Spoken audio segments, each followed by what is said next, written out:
Olá, meus amigos e minhas amigas, tudo bem com vocês? Eu sou Gustavo Eugênio do CGE Consultoria e Estudos Jurídicos e hoje, pessoal, eu estou aqui de volta para dar início a uma nova série de vídeos sobre normas regulamentadoras do Ministério do Trabalho e do Emprego. Mas antes de mais nada, pessoal, eu peço para vocês que acionem o sino de notificações para que vocês continuem recebendo semanalmente esse conteúdo, porque todas as terças e quintas tem conteúdo novo aqui no canal. É isso aí, pessoal. Além disso, eu peço que vocês dê um like nesse vídeo e compartilhem esse vídeo para que outras pessoas também tenham conhecimento desse conteúdo ligado a direito do trabalho, a processo do trabalho, a todas aquelas advogadas, advogados, jovens advogados, advogados e estudantes de direito que querem conhecer sobre todas essas matérias. Pessoal, no vídeo de hoje, foi como eu disse para vocês, eu quero conversar sobre normas regulamentadoras. E esse é um assunto que não é muito batido na faculdade, você não encontra muitos professores conversando sobre esse assunto nos cursinhos, nem na prova da OAB. Até para falar a verdade, eu estava até dando uma olhada recentemente para pesquisar sobre uma tese de defesa. Eu estava procurando informações sobre uma norma regulamentadora e nem em livros de doutrina, pelo menos no livro famoso que eu dei uma lida, você não encontra. Provavelmente você até, lógico, existe um livro de, sei lá, 700 páginas. Em algum momento o doutrinador ou a doutrinadora, para falar de uma súmula ou de uma legislação, ele pode até tecer algum comentário bem rápido sobre aquela norma regulamentadora. Mas na realidade, você não encontra nada separado, você não encontra um capítulo, você não encontra nos manuais de direito do trabalho, você não encontra essa conceituação, e os doutrinadores eles não vão a fundo sobre o que é uma norma regulamentadora, sobre como utilizar uma norma regulamentadora, as famosas NRs da Justiça do Trabalho, do Ministério do Trabalho.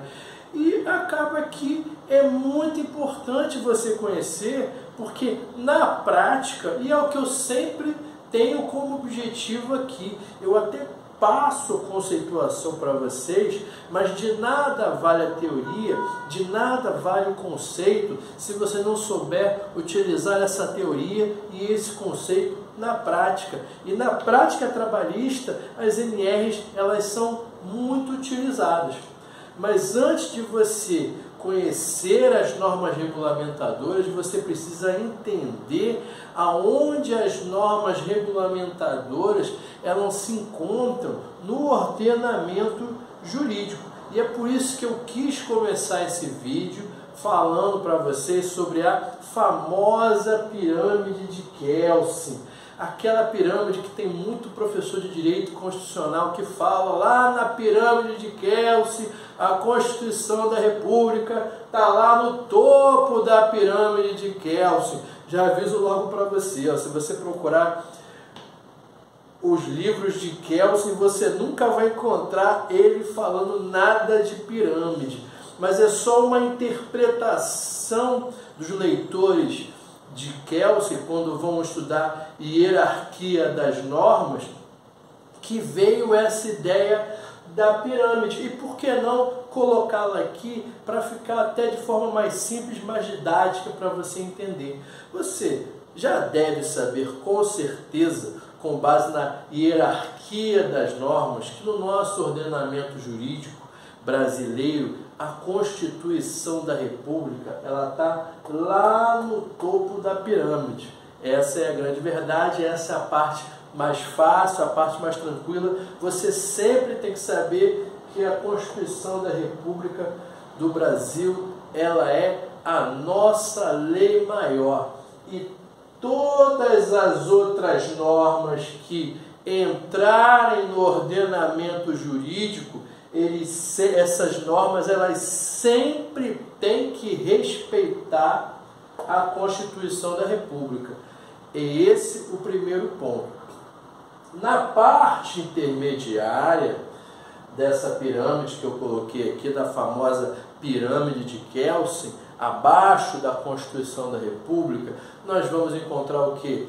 As leis ordinárias, as leis complementares, as medidas provisórias. Até recentemente, no último governo, tivemos algumas medidas provisórias aí, muita coisa tem sido legislada através de medida provisória. Temos lei delegada, decreto legislativo do Congresso Nacional, todas essas aqui nessa parte intermediária.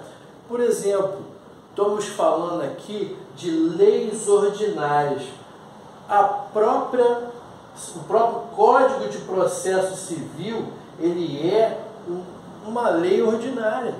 Daí o Código de Processo Penal é uma lei ordinária. Então você tem que entender que é muito importante você conhecer essas leis ordinárias, porque serão elas que vão organizar e regulamentar a maioria dos nossos direitos. Muito importante isso.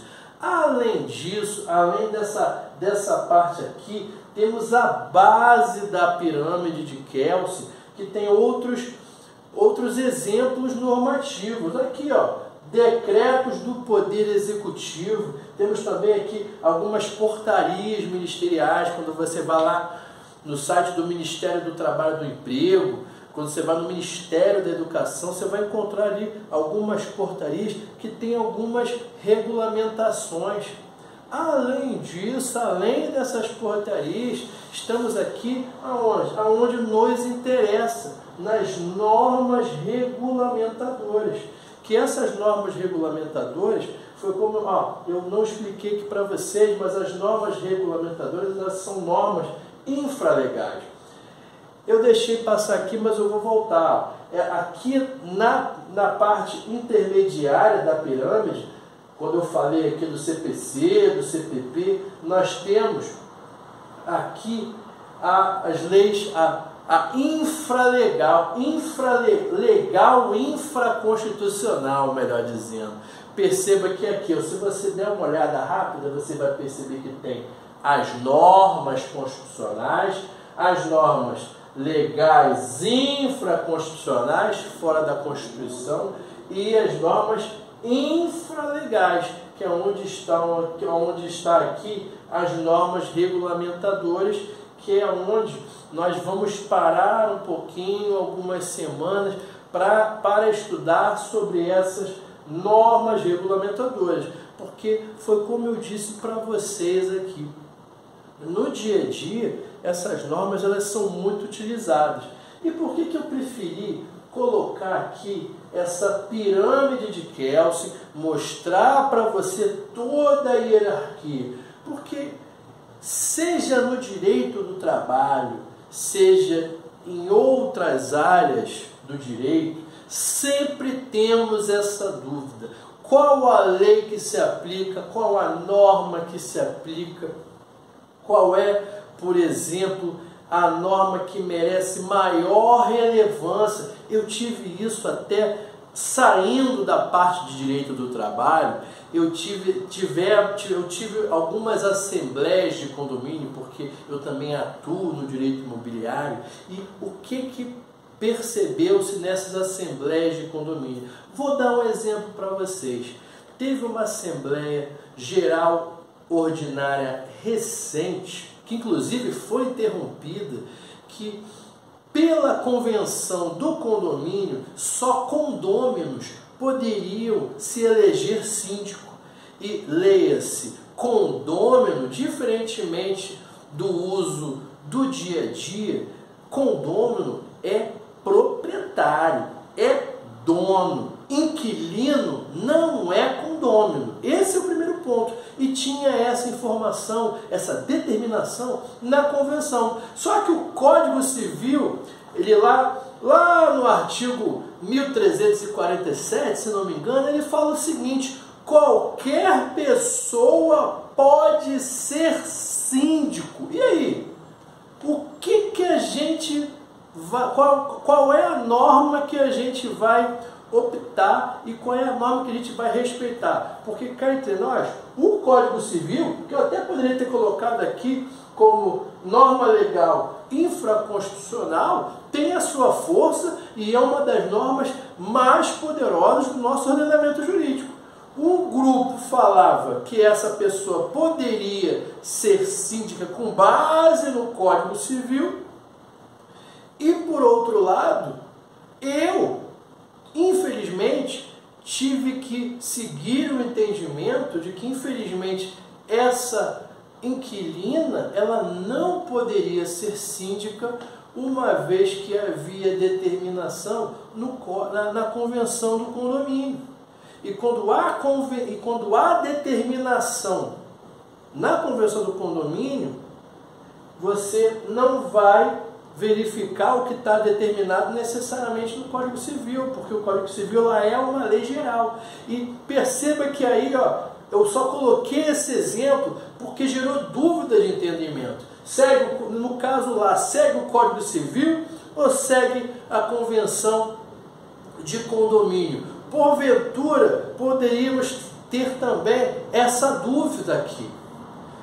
Segue uma norma regulamentadora editada, por exemplo, agora em 2023, ou uma norma já prevista na CLT de forma totalmente contrária? Vamos combinar? A CLT é um decreto lá de 1943 e provavelmente está muito desatualizada. Tão desatualizada estava que teve até a reforma trabalhista para atualizar algumas legislações, alguns fatos conforme a nossa atualidade. Então não se surpreenda se alguém questionar uma norma regulamentadora. Geralmente o advogado da empresa do réu vai contestar uma norma regulamentadora, dizendo que ela está contrária à CLT ou dizendo que ela está contrária a uma outra norma. Em contrapartida, o advogado do autor vai falar o seguinte: nada disso. Nós temos que seguir a norma regulamentadora, porque o Ministério do Trabalho editou essa norma regulamentadora e as empresas têm que respeitar essa norma regulamentadora. Então perceba que sempre vai ter essa dúvida. E eu já te digo logo, olha só, não adianta você fugir de norma regulamentadora, porque todas as normas regulamentadoras, elas devem ser respeitadas, tanto pelas empresas como pelos empregados, porque ela é uma adição à nossa normatização. Ela acrescenta, ela regula até as normas regulamentadoras, elas regulam o que está previsto na lei, até como está mencionado aqui. Por exemplo, na hierarquia de normas, a lei complementar, a lei ordinária, a medida provisória, por exemplo, elas criam direitos, medida provisória, tudo isso está aqui para criar direitos e deveres. Já as normas regulamentadoras, elas disciplinam, elas regulam os direitos e deveres criados pelas leis. Foi como eu mencionei aqui, se você der uma olhada. Então, a partir do momento que foi criado foi colocado pelo artigo 200 da CLT, essa obrigatoriedade de utilização das normas regulamentadoras, devemos seguir essas normas regulamentadoras, porque elas falam sobre muitos assuntos. Até quando você vai ver insalubridade, você vai ver norma regulamentadora de periculosidade, você vai ver norma regulamentadora de embarque de plataforma de petróleo, uso de EPI. Então tem embargos em obras. Por quê? As normas regulamentadoras, elas estão extremamente ligadas à segurança e medicina do trabalho. em todos os assuntos ligados à segurança e medicina do trabalho, proteção a incêndio, uso de EPI, todos esses exemplos que eu já dei aqui para vocês, serão utilizadas normas regulamentadoras. Então, você precisa ter noção de onde que a norma regulamentadora se encontra no nosso contexto jurídico, saber que elas são utilizadas, e você que é advogado de empresa, você precisa se adequar à sua empresa a essas normas regulamentadoras, saber das normas regulamentadoras, até mesmo para você elaborar as suas contestações, e você como advogado ou advogada do autor, saber que as normas regulamentadoras elas serão muito úteis quando vocês forem tecer a tese jurídica da petição inicial de vocês. Quando vocês fizerem uma petição inicial requerendo periculosidade e insalubridade, vocês vão ter que ir lá na norma regulamentadora 15, 16, ver o que essas normas falam, ter conhecimento disso até para pedir para o juiz, porque o juiz ele vai conhecer essas normas, mas se você não pedir, não colocar, ele não vai apreciar. Então você tem que ter esse conhecimento, fazer a sua inicial com calma, bem organizadinha, bem amarradinha, porque a partir do momento que foram criadas as normas regulamentadoras, as empresas elas têm responsabilidade administrativa, elas podem sofrer multa, elas têm responsabilidade penal, responsabilidade tributária, responsabilidade trabalhista, que é o que nos interessa aqui. Até certo ponto também nos interessa a responsabilidade civil dessas empresas, em alguns casos vai caber até um pedido de dano moral, além dos pedidos ligados à CLT e ao direito do trabalho. Então, veja bem como as normas regulamentadoras são úteis para a prática trabalhista. Tudo bem, pessoal? Eu espero que vocês tenham gostado desse tema, gostado desse vídeo. Peço para que vocês dêem o like, compartilhem esse vídeo e eu desejo a vocês um grande abraço e até a próxima.